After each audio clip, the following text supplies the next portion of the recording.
All right, what is going on, everybody? Welcome back to another day of SaberSim's DFS office hours. Today is Wednesday, October 8th of 2025. Looking ahead here, we have some PGA action teeing off in about 2 hours or a little bit less. We have some NHL action today, as well as MLB and WNBA. I think we also have a college football showdown today as well. So should be a fun day of DFS. For those of you who are new here, welcome. My name is Andrew. I'm one of the coaches over here at SaberSim. This is a show where we go over how to use the SaberSim app, answer any and all DFS related questions. Get your questions in one of 3 ways here. First off, send us an email, support@sabersim.com. Second, post it live in the YouTube chat.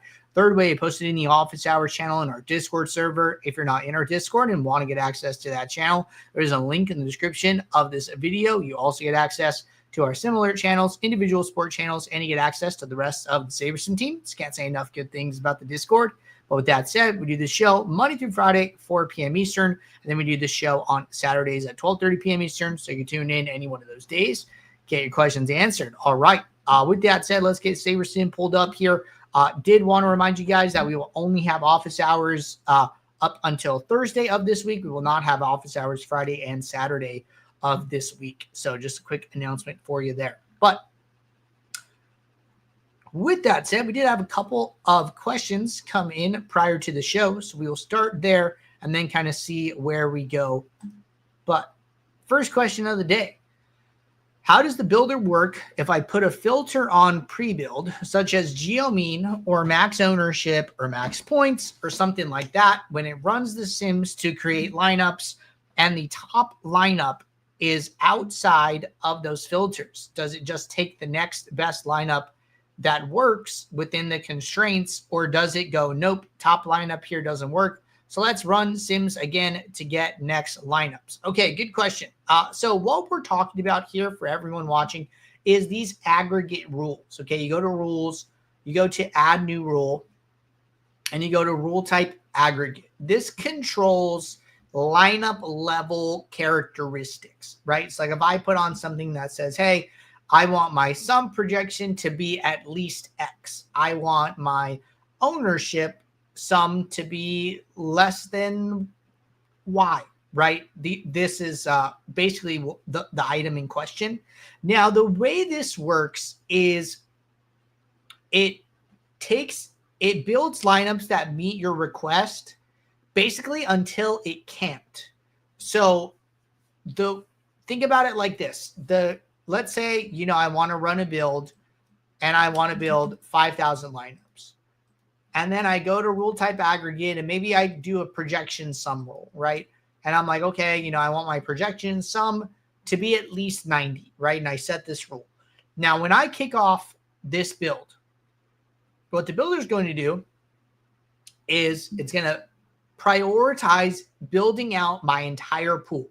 Its primary goal is, okay, first, let's make sure we get you 5,000 lineups. And then second, let's make sure that we honor this rule. Now, what can happen is that if your setting here is too aggressive, you will get lineups below this threshold. So what can happen, right, is like maybe the builder could only build 2,500 lineups above 90, and then it had to fill out the rest of the pool with lineups that were close but didn't quite meet it. Maybe you have some 89s, maybe you have some 88s, maybe you have some 87s. So it is going to build out your pool. It's going to do its absolute best to meet this request for all of your lineups, but it might not meet them all, okay? So what you could do in that instance, I don't even know what like a good number to use is for like a hockey like 4-game slate. It's not super obvious to me. But let's just try something. I don't know. Let's try 85. Okay, so I have a projection sum greater than 85 rule. We're going to do a little less lineups. We'll do like 1,500. So for people who like, no, I absolutely want the lineups, above or below whatever threshold I've set, right?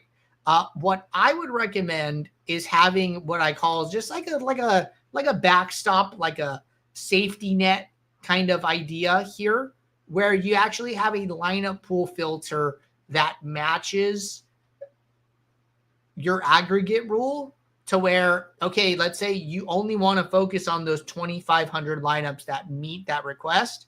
Well, then I can just have the pool filter on and get rid of any of those that were outside of those bounds. So here, right, we had the 85 sum rule. Okay, well, I would go into my lineup pool and then I would just create one. I'm going to call it projection. And then I would say show lineups with projection greater than, and I'll say 84.99, right? And I'll rename this again, projection. So here, right, it got rid of a small number of lineups. So like we built 1,500. The builder got rid of 95.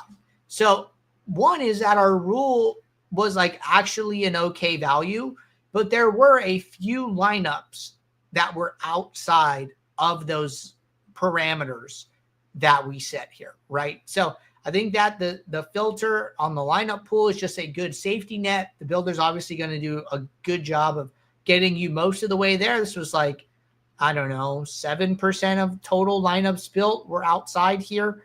And then it even went a little bit over on the pool, right? So it built 1,619 lineups. We filter out those 95. We're left with 1,524, which is still more than we requested, right? So the builder doesn't have like a hard stop on your pool. It can go a little above or below depending on just like how many lineups it generates. It's a little too technical for me, but I just know that it can go a little bit above or below depending here. So that's how I would be doing that, and then setting up my filter as well. All right, next question. What is your take on using SaberSim as a tool for sports betting and player props?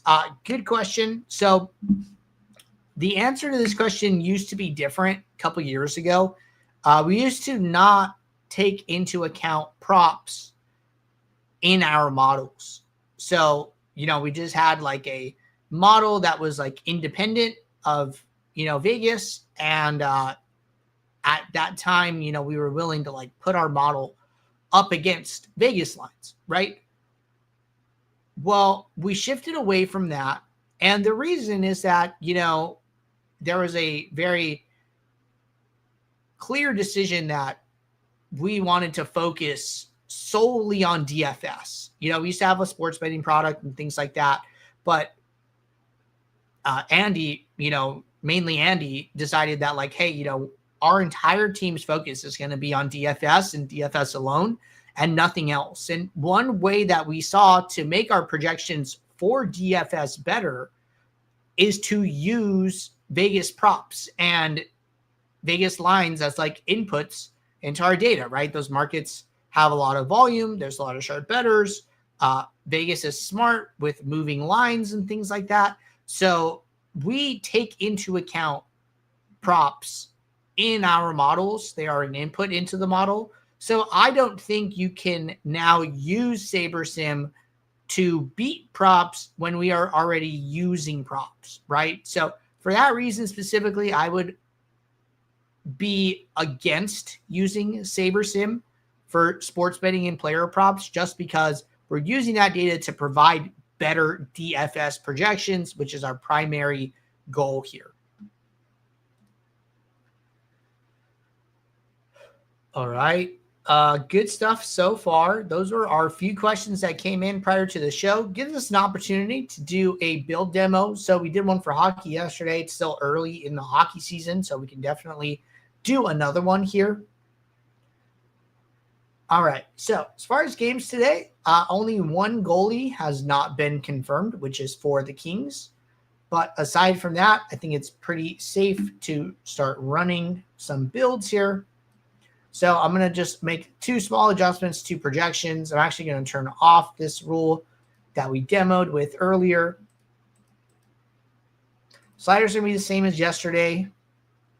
I would leave min salary alone for hockey. I think it's okay to let correlation be a little bit more the driving factor and be willing to play a little bit lower salary lineups.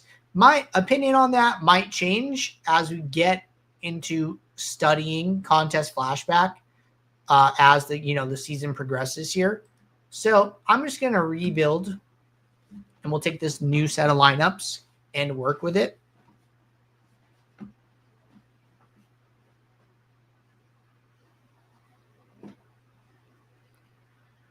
All right, so lineups are building.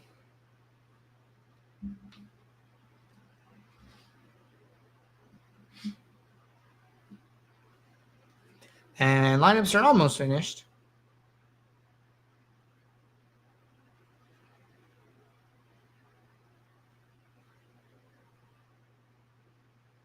All right, lineups are in our pool. Contest sim is kicking off. Sim runs, we're going to diversify.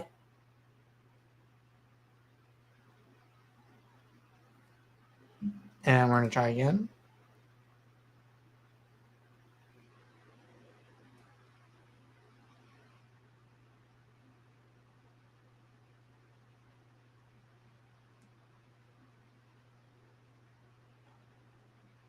All right, our lineups have generated here, which is great. I'm going to come into the player table and sort by exposure.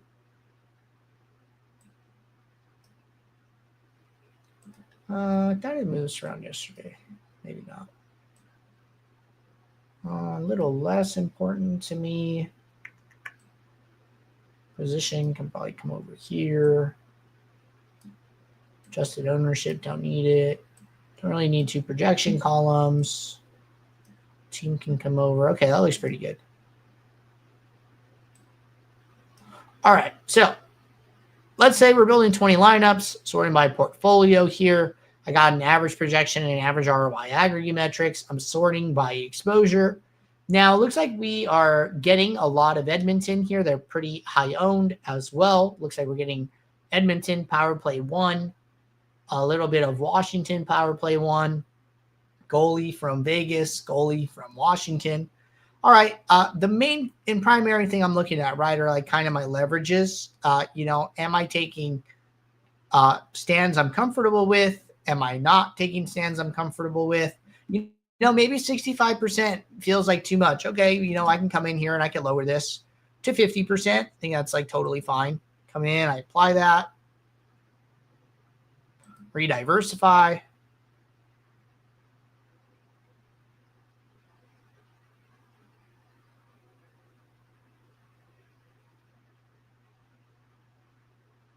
All right, cool. Now my leverage comes down a little bit, right? I don't have anybody in that like 30% range. And maybe I'm a little bit happier with this, right? I think fine-tune adjustments are still great. I think that portfolio reacts a little bit better when you make somewhere between like 1 to 5 exposure adjustments rather than, 5 to 10. I think that when you get into that higher range, that's where it starts to, give you a little bit more trouble. So in that smaller range feels better. And I think that portfolio won't give you any errors when you do that. So those would be my tips there. If you're going to go a little bit heavier on the exposures, I'd recommend switching over to Uniques 1, where it can prioritize your exposure adjustments a little bit more.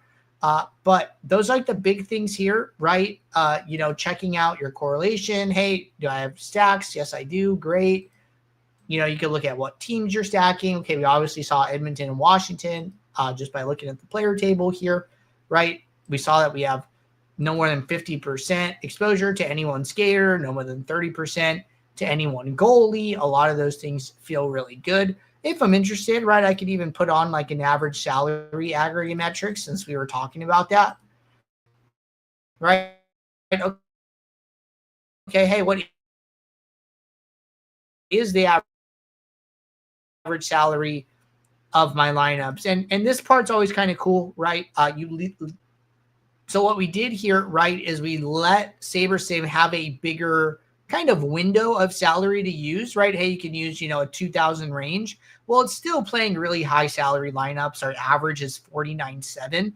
And so even with, the big window here, it's still using a lot. And I think that's a good sign that, the builder is making good decisions with the players and balancing projection and correlation and all of those things. So those are the things I'd be looking out for with regard to building hockey lineups for tonight. The one thing I did want to touch on here, I'm not sure if this is up yet. We can go back to yesterday. We can go back to the hockey slate.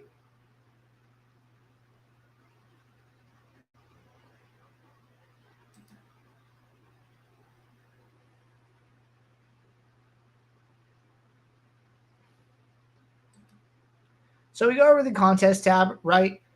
We do have flashback, for hockey, right? So like, hey, maybe you threw some lineups in the puck drop last night, opening night, trying to take advantage of like some of those bigger contests before they kind of shrink down, and you want to come in and review how you did, right? Okay, I can come in, I can review lineups, I could review this contest even if I didn't play it, right? Hey, maybe I want to look at people who max entered it, and I want to see, how they did. Okay, 150 maxers, sort by sim ROI. And I want to come in and I want to look at some of the characteristics, of the best 150 max sim ROI lineups, right? Hey, these guys are using high average salary. Well, luckily I was too, right? So I saw mine was like 49.7 in the lineups I just built. That's pretty in line. Duplication, even on a 3-game slate, is pretty low at 0 here.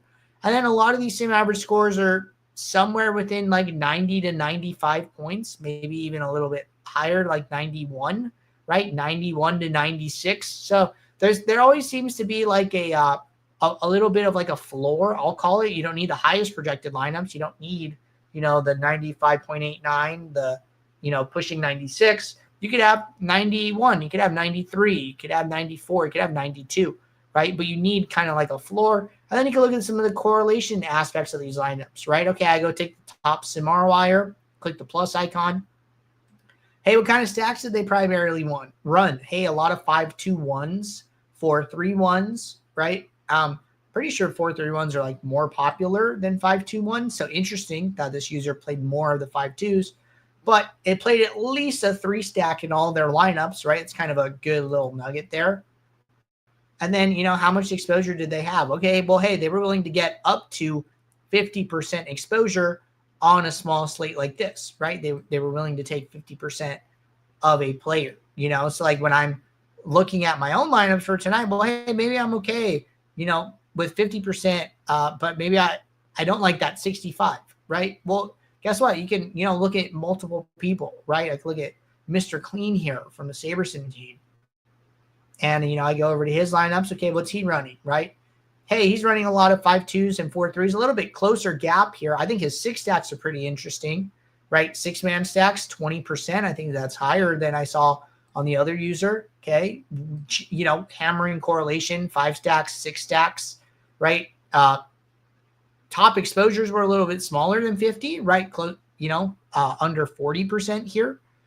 And then 2 of those were to goalies, right? So I think that, you can sit here and you can do this and you can learn and you can take one piece from this person, one piece from that person. Maybe 40% max exposure resonates with you more than 50% does. Maybe you're going to try that. At least somebody who's, a solid player is doing something similar, right? And then you just sit here, kind of study, and then you start to craft your own process, right? I was listening to an interview with Shaq recently, and they said, what makes you so good at business is about business. He goes, I'm a thief. He goes, in the sense that I look at what everybody's doing, and then I take a little bit from here, a little bit from there, and all of a sudden, I have Shaq's process, right? It's kind of the same thing. Like, hey, I'm going to take a little bit from the Mish, a little bit from Mr. Clean, a little bit from, CSU Runner, a little bit from McLovin, right? And you learn and you study all these players, and all of a sudden you create